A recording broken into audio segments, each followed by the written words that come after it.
So I think it's pretty clear that we love INFPs on this channel, but do they love us back? By my calculations, there's around 10,000 INFPs out there that watch our videos regularly, but don't hit the subscribe button. I know what you're thinking.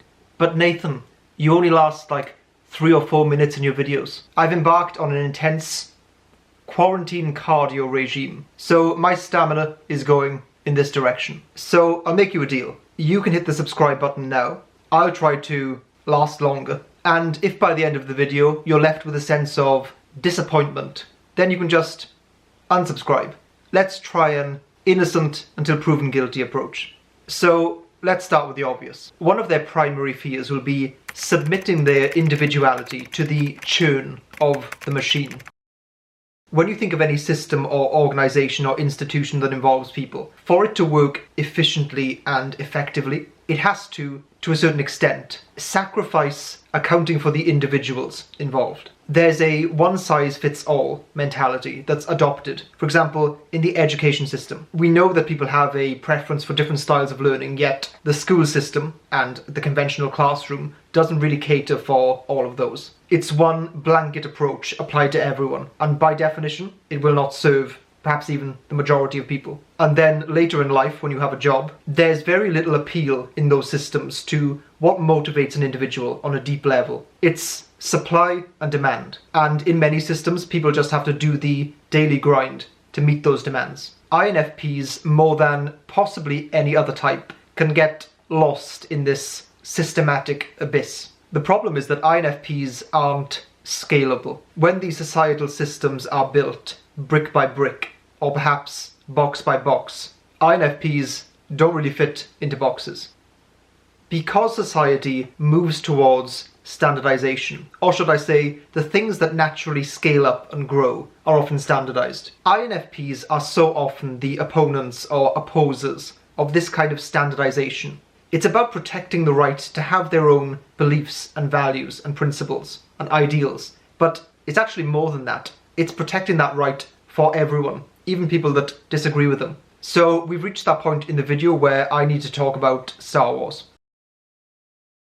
So you see this archetypical theme appear in literature and TV series and movies all the time. This lone, introverted feeling user going up against this extroverted thinking machine. In Star Wars, you have the Empire, which is this behemoth of oppression. They're extremely efficient and well-organized, full of hierarchical structures based on competence. Everyone just obediently does their job without dissension or disobedience.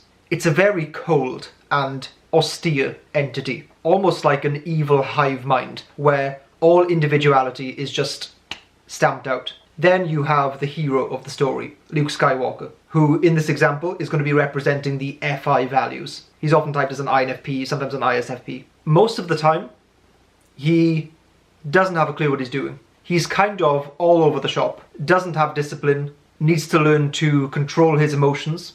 Eventually, he develops this belief that the most villainous and evil person in the galaxy, Darth Vader, who's Luke's father, still has some good left in him, and that Luke can bring that out. Now that is nuts. This is, or can be thought of, as FI trying to fight against TE. A person that has this strange value or belief, and is so absolute and all in on that belief, that they think they can actually bring down an empire. So he finally gets his chance to do this, and this is where it gets interesting. I know, but Nathan, it was already interesting. I'm just trying to be humble. Sometimes things, rather than being seen to be believed, need to be believed to be seen. You don't believe it because it's real or true. You believe it first for it to become true. Like a lot of beliefs, which are fundamentally irrational things, because you orientate your actions around them, they can become very self-fulfilling. Here's what I mean by that. There's an iconic scene where Luke says, "Listen, I'm not going to fight you. I've come here, I've given you my offer. If you are completely beyond redemption, then that's fine. But I am willing to die for this belief." And whilst Darth Vader is watching the Emperor kill Luke, his son, you see him looking, waiting for Luke to do something, waiting for Luke to fight back, looking for him to essentially go back on his word. And of course, he doesn't. And for that split second, which is all it takes, Darth Vader is thinking, this motherfucker believes this so absolutely, so fully, and perhaps even so blindly. What if he's right? He's willing to die for this. Maybe there is a chance for me to redeem myself. Maybe what he sees and believes has even the slightest chance of being true. And that is what I meant when I said that beliefs can be self-fulfilling. If Luke had just strolled in and been like, hey guys, how you doing? Do you want to join the Jedi or no? Okay, that's fine. No, I'm just checking. Probably wouldn't have worked. The fact that he believed it so much is, in a sense, or in my opinion, the reason why it worked. And for me, this represents one of the most powerful things INFPs can do. They can represent a belief so strongly that other people look at it and get inspired or motivated or convinced of something. And if you can have that impact on just one other person, then you can bring down an empire or change the world. So since it's one of their greatest strengths, it makes a lot of sense why INFPs would fear losing this. They want to avoid, at all costs, having to abdicate their allegiance to their personal values, to be a cog in a wheel, and someone else's wheel at that. That was just point number one. I hope you're all still subscribed. Being misunderstood.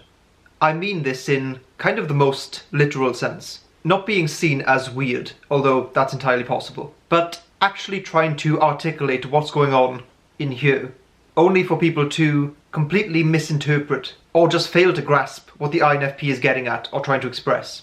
Any type that has extroverted intuition in one of their top two functions is going to feel like the inside of their mind is this whirlwind of seemingly unrelated thoughts and ideas smashing together to form new ones, like little ideational babies. Things just don't stay still up there for very long. Trying to grab those fleeting thoughts and get them out through your mouth in a way that makes something resembling sense is painful. And I think that INFPs are all too aware of the gulf between what's happening inside their mind versus what they can express. Also, I've thought that this might be the reason why INFPs often feel this need to create. Writing, art, music, poetry, science, whatever it may be, you get the point. It's about finding ways to crystallize the chaos, to create things of any kind, inspired by their ideas and imbued with their values. Getting their stuff together. Feelings, emotions, ideas. It's a tumultuous way to operate in the world. Putting a long-term, disciplined and strategic plan together is going to kind of be a problem, as is often the case with people. It's not that they can't or are not capable, it's either that they don't see the value in doing those things, or they're so consumed and pulled away by other factors from what they need to do. And with each personality type, often these factors that pull people away from what they need to do are their top two cognitive functions. The ones that we're addicted to using, the ones we have lots of control over and give us lots of pleasure. As we've discussed previously in this video, so much of the society that we currently live in rewards the ultra-organized, goal-orientated, achievement-minded person. That's often not what INFPs are about. Experiencing the constant pressure to, in a sense, conform to these generic trajectories of life is going to be extremely stressful. They're going to feel the need or urge to somehow step away from or step outside of the system. Now, that can be in the literal sense by going to live in some cabin in the woods. It can be done in a physiological sense by taking certain substances. That's a method that a few INFPs I know would certainly advocate. Or it could even be in a more spiritual sense, getting to some different plane of existence or consciousness. So I'm pretty lucky to live in an area that has a lot of greenery and mountains nearby. Whenever I'm walking up there, on one of the main paths, sometimes you'll see a very faint indentation in the grass, basically made by probably one person walking that direction, just leading into the forest. And I always think, yeah, that was probably an INFP.